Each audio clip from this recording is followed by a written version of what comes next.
Hi, I'm Lisa K. Donner, along with Joe Schaefer, Sarah Cowgill, Jeff Charles, and Andrew Moran. And this is the Conservative Five, Liberty Nation's online TV news program.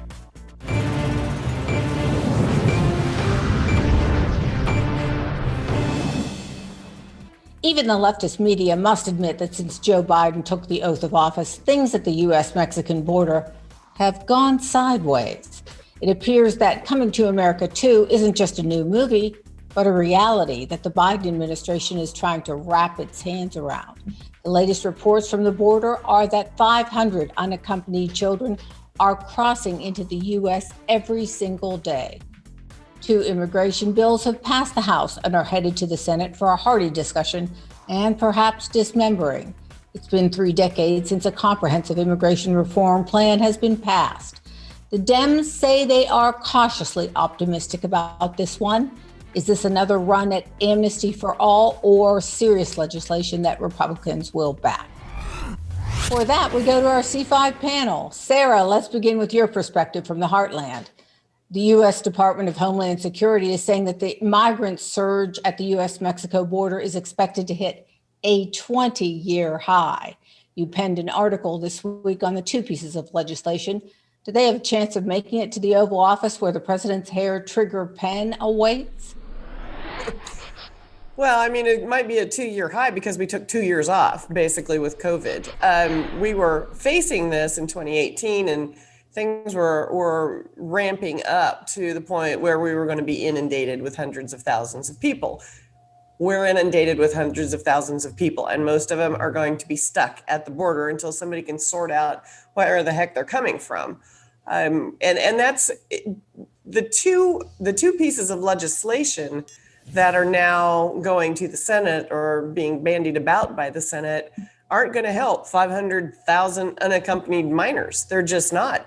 The Dreamer Act is just the Dreamer Act on steroids, about ready to give amnesty to 2.5 million people. The good news is they've put in a few caveats, like Dreamers have to have a GED or a high school diploma. They must not have felony record anywhere. They've done their due diligence a little bit here, and maybe Republicans might find that an easier pill to swallow. If Republicans had any sense, they'd just no. The one smart piece of legislation, however, and I'm rude to say this, but is the Farm Act, the Farm Modernization Act.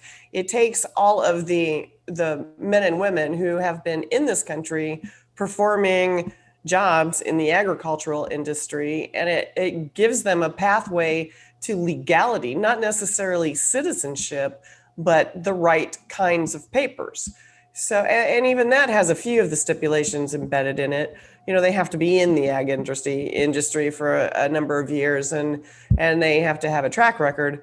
But it really is a smarter piece of legislation if we're looking at as to the reasons why we want immigrants in this country anyway. We want them to do jobs, skilled labor jobs, and that's what the Farm Modernization Act will do.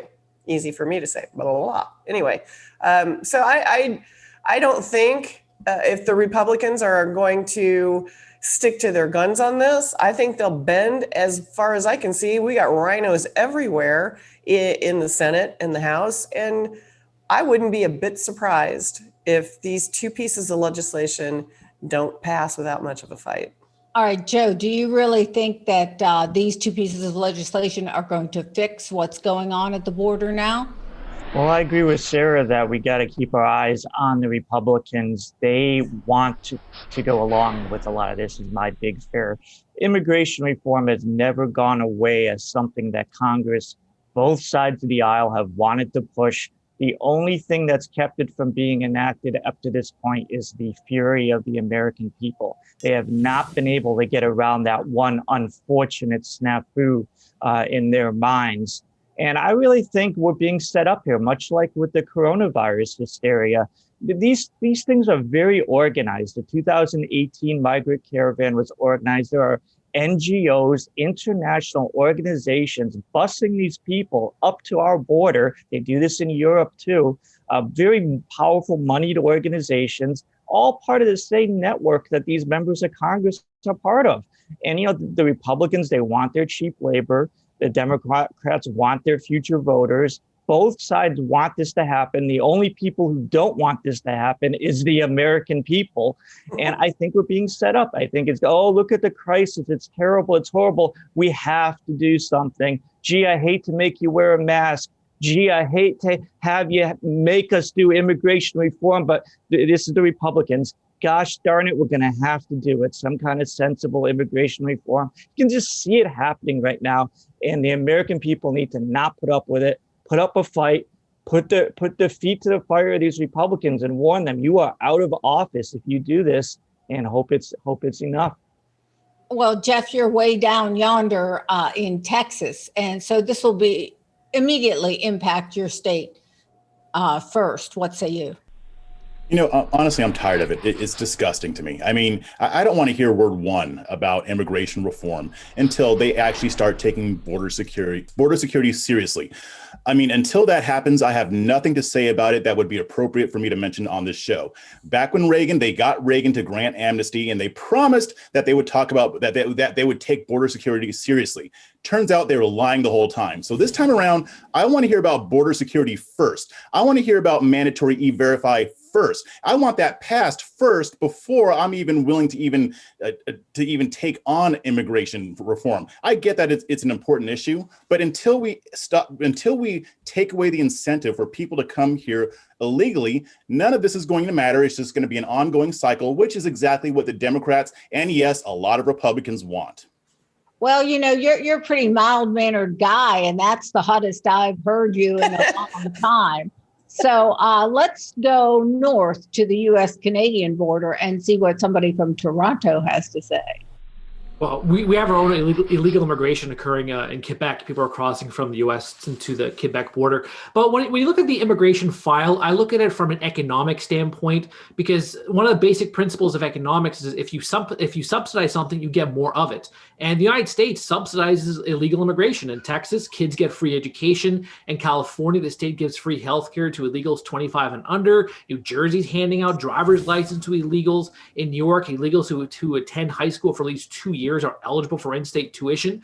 During one of the Democratic debates, I think it was the NBC or MSNBC host asked if the candidates' plans include healthcare for illegal immigrants. And guess what? All of them raised their hands. So these are incredible benefits that make it worthwhile for a lot of these illegal immigrants to venture across South America and into the US, because of course they come from impoverished countries and they would never see any of these benefits whatsoever.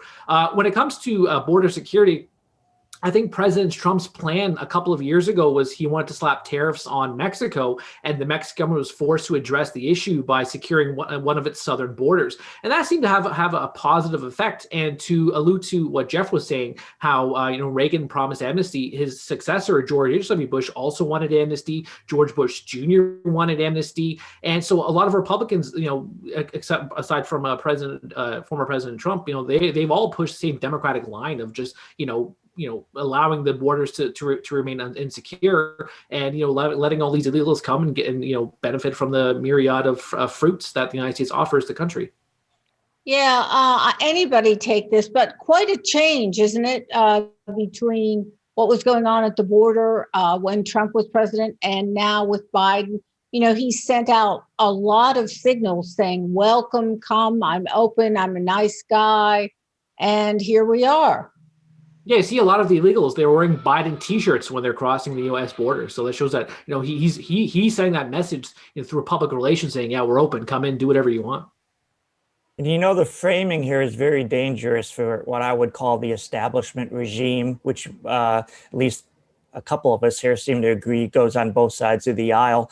They painted for 4 years Trump as this ogre, this inhumane person keeping these people out, who just want a better life for themselves. Well, now we have this flood tide coming. There's rapes at the border. We know this happens when there's a surge. All these crimes come. People are are going to be killed. People are going to die. Who is the true humanitarian here? Someone who has a sensible, secure border, or someone who just, nice guy, friendly Joe Biden, who opens the door to anarchy? And when bodies start stacking up, again, I think they're going to try to guilt trip the American people. But I think the American people are smarter than that. They're going to say, this is a bloodbath that is being caused by false humanitarianism. And that is a bad framing for the establishment trying to tug on the heartstrings of the American people. I think they're smarter than that. It's only a bad framing, Joe, if the media will tell the truth about it. And they're not going to. They're going to, pat Joe on the head and say, look what a nice old man he is. They're not going to tell the true story. Nobody was telling the true story 4 years ago. And Trump was, but, the people in the border towns are really fed up. And I don't see it getting safe for them. I see them being prepared.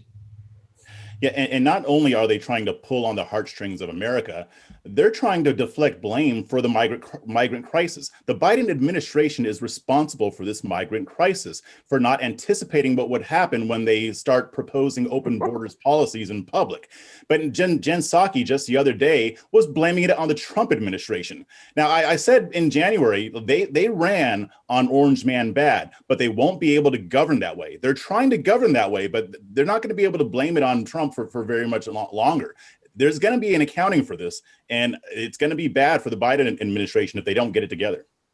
All right, well, for sure, the immigration plan that Joe Biden first initially proposed when he was a candidate is a total non-starter. But there is a chance that the so-called American Dream and Promise Act and the Farm Workforce Modernization Act, wow, that's a mouthful, could make it to the president's desk, and that would give the Dems quite the legislative victory over this issue. I don't think it's going to change what's going on at the border. That's going to stay a mess. Joe, Jeff, I think you were absolutely right to be angry about it. Anyway, it's clear that the border situation turned from well in hand to crisis stage in short order. I can't imagine why.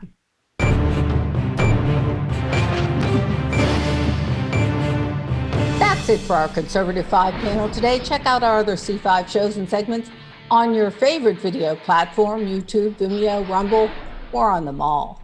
As well, Liberty Nation has its own Roku channel where you can see all our TV productions. Thanks so much for tuning in. And remember to surf on over to libertynation.com. Sign up for our new member zone, just $29.99 for the entire year. That's only 9 cents a day, folks. And thanks so much for watching C5, a production of libertynation.com, conservative news where truth matters.